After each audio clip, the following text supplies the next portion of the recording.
Matt, we see the influence Aaron Casey has on the field, obviously a big one this past week. What's the influence he has with his teammates during practices and all that to kind of create the environment to be the way he is on the field? For sure. I'd say first off, he's a great teammate, which means you care about other people. You're selfless. He's a lead by example guy. You guys know him. You talked to him, interviewed him. He's not a big rah-rah guy. He's going to prepare to the best of his ability. He's going to hold his teammates accountable. And what you see there is what we see every day at practice, and to be able to play fast. But he's put in the work.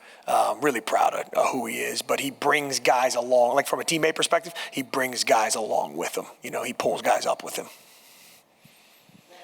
Matt, I asked Coach Allen about this too. Jordan Shaw, I know he was a guy that obviously had some notoriety, some accolades out of high school. But what has gotten him to a place where he is just sort of? I know there have been some injuries, but he's been a guy that just sort of demanded sort of an escalating amount of playing time these last 2-3 weeks. For sure. The first thing, he's put the work in, right? So he's learned our system.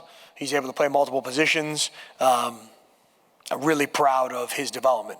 What makes him unique as a young player is mentality. I know I say that a lot to you guys, but that to me is, okay, how does a young guy step on the field? All these guys are talented that come in, right? But if you have that kind of mentality, to me, to step up in a big spot, not panic, perform at a high level, that's to me what separates, Jordan. But he's put the work in, he's earned that opportunity.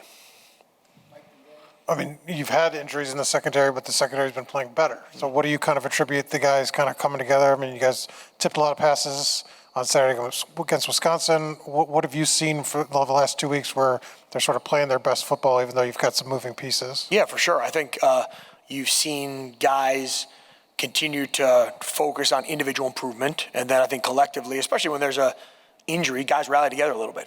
So I think you've seen that with Noah going down, then you've seen Lewis Moore be more vocal, or you've seen different guys in certain spots say, okay, hey, we got to really rally together and put this on our back, and guys have done that. So it's a next man up mentality, but I think they're taking a lot of pride in, hey, this is our job. We're down a couple guys, but we're going to get it done. You ever had that with the position group?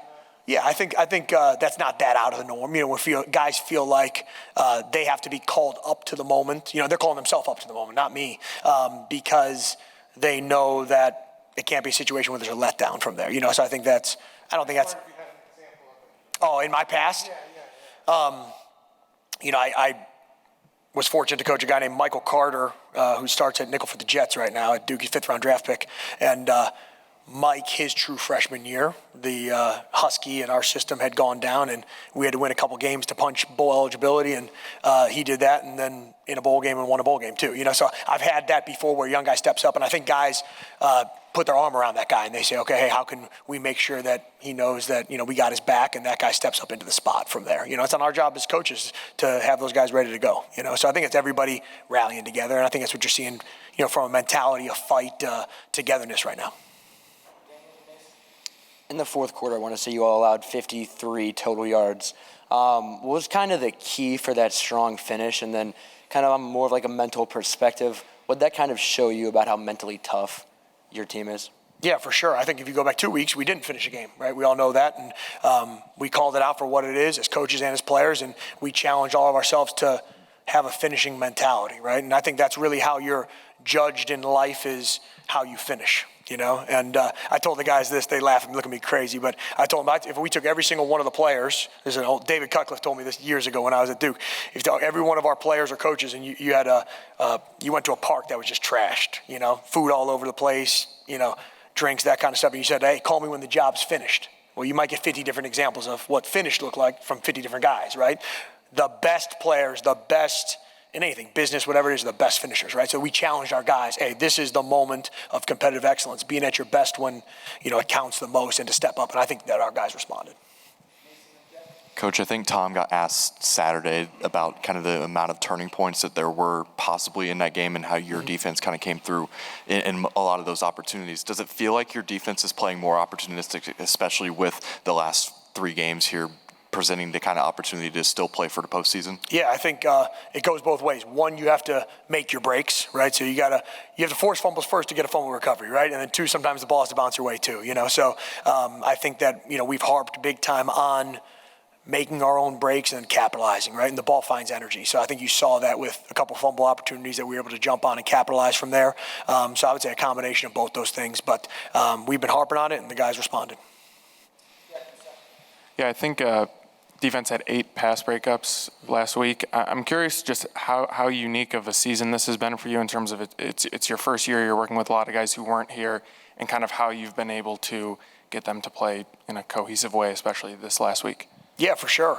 I think you just keep holding guys accountable, and you have a standard and a picture, in our mind of what it should look like, and we keep showing that. And, we've been close, but we haven't finished that way, and, like I've said before, you be objective with it, us as a staff too, right? And you say, okay, what do our players do best? How do we put them in position? I think we did a better job of that this past week, and then those guys, finishing the plays that they're supposed to make in position to be able to do.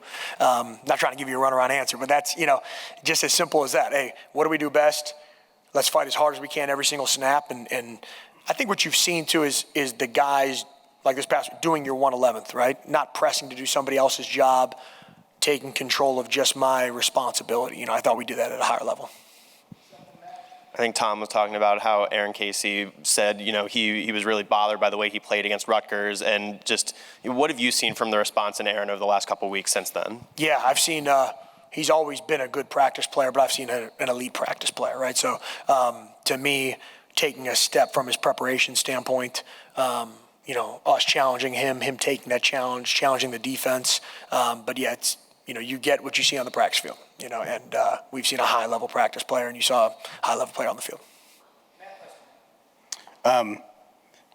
Matt Holt, Josh Rudolph seem to get a little more playing time. Vincent Snead getting out there some. How big is it for you as defensive staff that I know depth's important, but you're really starting to develop some depth here late in the year when guys are nicked up and banged up and maybe can't go as many snaps as they were 4 or 5 weeks ago? Yeah, it's huge. Just in general, it's a big deal, obviously, to be able to have that. But I think it helps you in the fourth quarter, too, right? Because if there's not a rotation, sometimes you're a little bit gassed in that moment, right? So to be able to have that and be able to build depth, it's huge for those guys. It's earned. No one goes out there without it being earned. But, yeah, especially in that linebacker rotation, those guys have done a really good job. Thanks, guys.